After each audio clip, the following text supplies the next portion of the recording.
A ver, vamos a hablar del tema de Perú. Es Javier González Olaechea, mi invitado. Él asumió el cargo de ministro de Relaciones Exteriores de Perú hace poco, en noviembre, el mes pasado. Esto después de qué? De que su antecesora, que era Ana Cecilia Gervasi, sufriera un revés diplomático. Fue una visita a Washington de la presidenta Dina Boluarte. Confirmó públicamente que estaba una reunión ya programada con el presidente Joe Biden aquí en Estados Unidos. Pero el encuentro no se dio, según información oficial, con el protocolo que caracteriza las reuniones bilaterales, es decir, sentaditos uno a uno, como usted lo ve en la prensa normalmente, el presidente Biden y el otro hablando, etcétera, ¿no? Pero dijeron que fue porque quedaron cortos los tiempos. Esa fue la justificación que dieron. Gervasi, la anterior ministra, defendió esta información presentándola al Congreso como veraz. Esto fue lo que ocurrió y ya está. No fue ninguna falta de planeación, además fue falta de tiempo, ¿no? Pero bueno, quedó fuera. González Olaechea entonces entra al relevo. Tiene más de 20 años de experiencia como alto funcionario de las Naciones Unidas, también asesor de varios ministros. Y hoy es mi invitado aquí en Conclusiones. Vamos con él.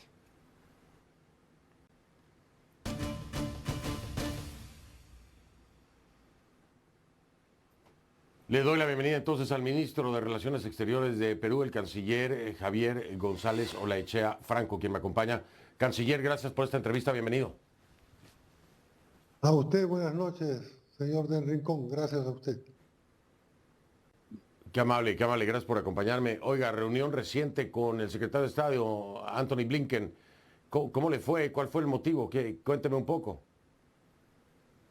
El motivo, dentro del marco de la cumbre de San Francisco, de la reunión de las 21 economías de APEC, era estrechar aún más las relaciones entre Estados Unidos y el Perú, que se califican como una sociedad estratégica, y la idea central era auscultar las posibilidades entre ambas partes para encontrar puntos de coincidencia, de acción inmediata en esa cooperación que nosotros valoramos mucho porque somos un país, al igual que Estados Unidos, que privilegiamos la libertad y la democracia. Por supuesto, este es un primer contacto dentro del marco de APEC, pero hay muchos temas pendientes en el Perú que tienen que ver precisamente con el ámbito internacional. Y yo no le digo que sus ideas sean radicales, pero llaman la atención. Por ejemplo, en alguna ocasión usted decía sobre el tema de Bolivia, cerrar las fronteras con Bolivia, ¿no? ¿Sigue pensando igual, por ejemplo, con el tema de Bolivia? Usted lo ha dicho con toda claridad en alguna ocasión y en los momentos más críticos cuando el Perú sufría, por así decirlo, eh, problemas en la frontera, y entonces yo consideré que podía ser oportuno en esa oportunidad, en ese momento, de tomar medidas como las que usted menciona. ¿Es correcto? En esa oportunidad, rectifico. Bien, entonces, pero ahora ya no. O sea, ahora en este momento ya no sería cerrar las fronteras con Bolivia, ya no representa un peligro. Digo, Bolivia está sumamente inestable. Usted vio hace poco lo de los incendios, que fue desastroso. Hay un enfrentamiento importante entre el presidente y Evo Morales. En fin, no creo que la situación haya cambiado mucho en ese sentido, al menos a nivel país.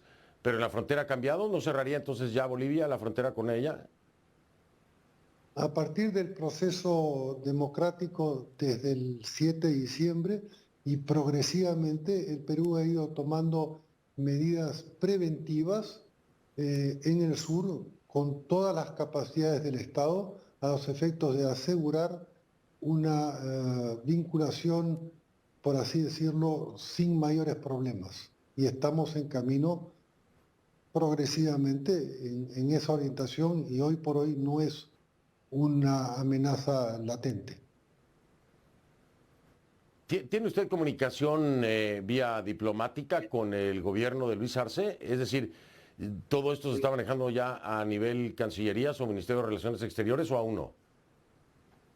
Nunca se rompieron las relaciones diplomáticas con Bolivia. Lo que se hizo en su momento fue quitarle una cierta densidad a esas relaciones, de manera que lo que estamos haciendo es un diálogo fructífero de baja intensidad. Un diálogo de baja intensidad. ¿Sería lo mismo con México o ahí sí no hay ninguna comunicación con el gobierno de Andrés Manuel López Obrador después de todos los ataques que ha hecho contra el gobierno de Dina Boluarte?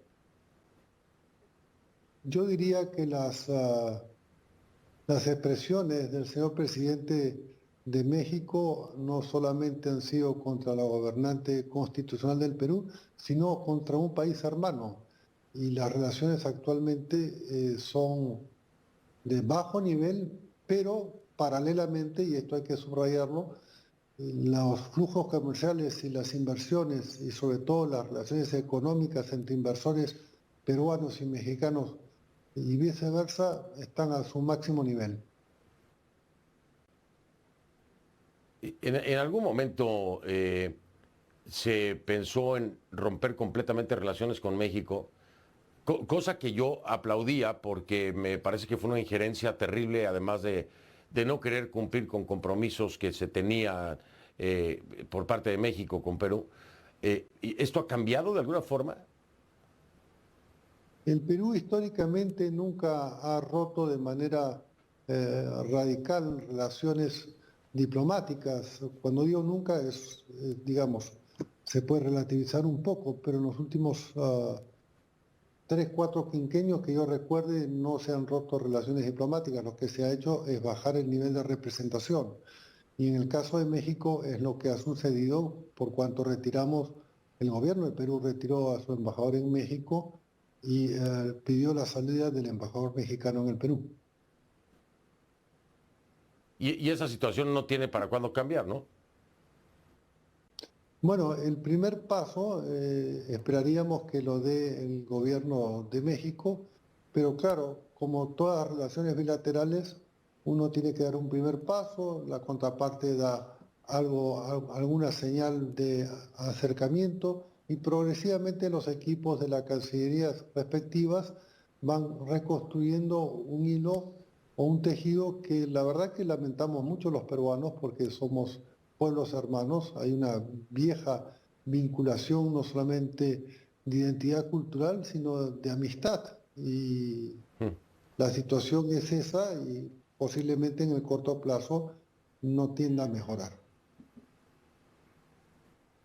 Pues sí, no creo que vaya a mejorar mientras esté Andrés Manuel López Obrador. Yo le recomendaría que si van a esperar, espere sentado, canciller, porque entre las elecciones y Andrés Manuel sigue ahí y después no sé, viene si quien gane, depende de quien gane, no sé si se restablezca completamente la comunicación.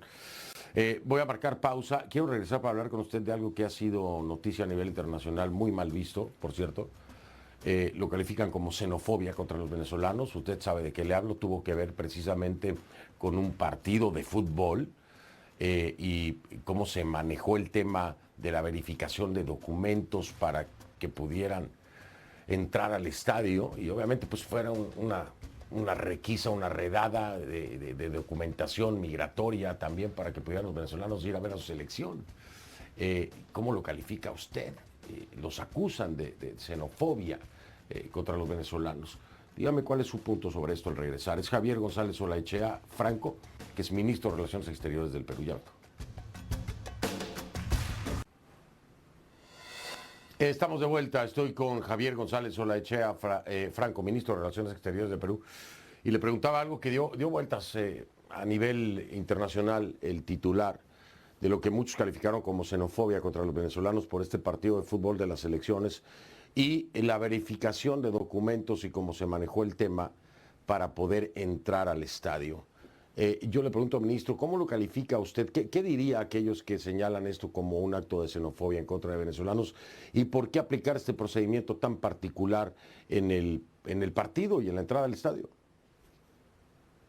Mire, señor del Rincón, el Perú es un país que tradicionalmente ha recibido con brazos abiertos a una cantidad muy importante de migraciones desde el siglo XIX. Hemos acogido ingentes cantidades de población china, de población japonesa, de población italiana y así sucesivamente. Y abrirle las puertas hace unos 6 o 7 años a casi 1 millón, tal vez a más de venezolanos, ha sido un acto de generosidad extrema, de forma que es difícil, por no calificarlo de otra manera, decir que el Perú o los peruanos somos xenófobos.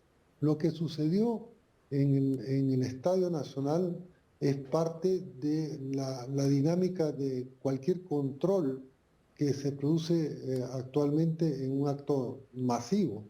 Le cuento, por ejemplo, el último partido de fútbol fue una de mis hijas y también le pidieron identificación.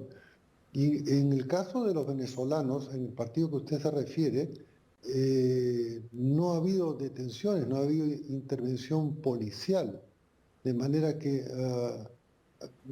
han habido sucesos muy, digamos, muy individuales que tampoco llegaron a actos de violencia. De manera que si hiciéramos un símil con lo que sucede en un estadio de Inglaterra entre unos y otros que juegan por una copa, bueno, diríamos que somos un país que en materia de deporte casi emblemático. Comparemos un poco, de manera que lo que ha sucedido no ha pasado a mayores y en todo caso la policía no intervino deteniendo a ningún venezolano. Era necesario escucharle a usted, sobre todo encargado de la política internacional del país, y también que se le diera un espacio de respuesta, ¿no? Porque creo que la respuesta no se había dado así desde el mando o el cargo más alto con respecto a la política exterior y que darle la oportunidad, por supuesto, de hacerlo, ministro. Tengo que despedirme por hoy. Le prometo que voy a volver con usted más adelante, ya que tenga también un poquito más de tiempo en la posición, que seguramente le vendrán muchas más complicaciones, pero le agradezco que haya decidido hablar conmigo esta noche. Por supuesto que sí, en cualquier momento a su disposición. Buenas noches y gracias a su Qué audiencia. amable, qué amable. Al contrario, gracias a usted, ministro Javier González Olaichea Franco, ministro de Relaciones Exteriores de Perú, me acompañó. Y ahí tiene 3 temas que eran fundamentales que había que hablar. Ahí tiene respuestas, el tema México, el tema Bolivia y el tema Venezuela. De entrada, en un cargo muy importante por la situación peruana, pero también muy reciente para el ministro González Olaichea, que arranca con esto. Y vaya que le dejaron tarea, ¿eh?